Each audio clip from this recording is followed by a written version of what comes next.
Hi, welcome to Dental Canvas. I am Dr. Gopal Kasat, and in this episode, we will be discussing the anatomy of the mandibular canine.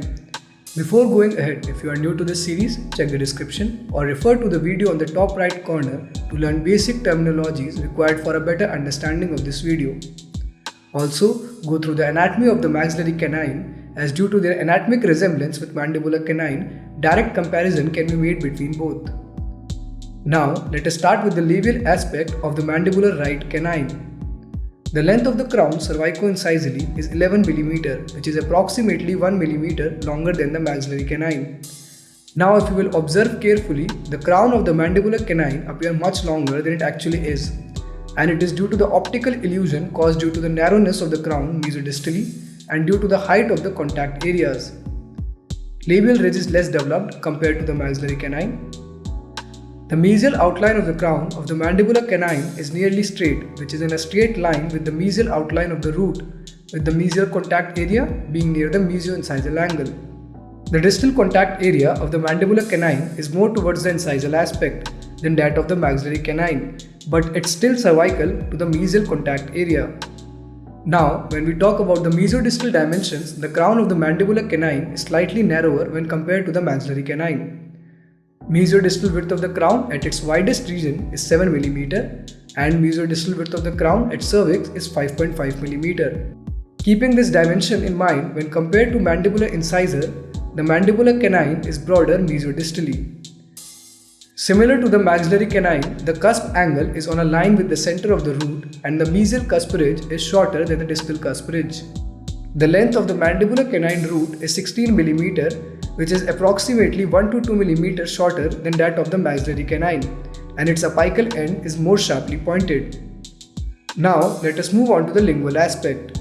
The lingual surface of the crown of the mandibular canine is flatter, having more similarities with the lingual surface of the mandibular lateral incisor rather than the maxillary canine. The cingulum is smooth and poorly developed compared to the maxillary canine. The marginal ridges are less distinct. Lingual ridge is also less developed and is thinner labiolingually except at the cusp tip where it is well developed. Coming on to the mesial aspect, the mandibular canine has less curvature labially on the crown with very little curvature directly above the cervical line. Lingual outline of the crown from this aspect shows that the cingulum is not as pronounced and the incisal portion of the crown is thinner labiolingually, which allows the cusp to appear more pointed and the cusp ridge to appear more slender. Labiolingual width of the crown at its widest region is 7.5 mm, which is slightly narrower than the maxillary canine.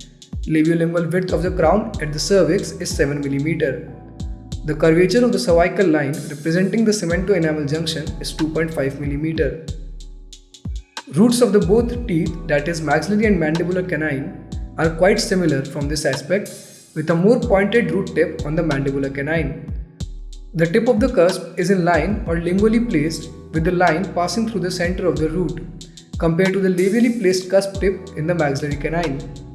The developmental depression mesially on the root of the mandibular canine is more pronounced compared to the maxillary canine. Similarly, from the distal aspect, curvature of the cervical line is 1 mm, that is towards the incisal edge, with no apparent difference from the maxillary canine. Now let us move on to the incisal aspect. The mesodistal dimension of the mandibular canine is less than the labiolingual dimension. Great similarity is evident from this aspect between maxillary and mandibular canine, with the only exception that outline of the mesial surface is less curved in mandibular canine. The cusp tip and the mesial cusp ridge are more likely to be inclined in a lingual direction in the mandibular canine, with respect to the distal cusp ridge and the arcs representing the contact area. As compared to this, the cusp ridges of the maxillary canine with the arcs representing the contact area are more nearly in a straight line mesodistally from this aspect. This completes all the 5 surfaces of the maxillary canine. To summarize it all, you can see an image on the screen with all the average dimensions and key features. To download the same and see our resources, check the description. If you have learned something, hit the like button and feel free to subscribe. Looking forward to your comments. Thanks for watching. I am Dr. Gopal and you have been watching Dental Canvas.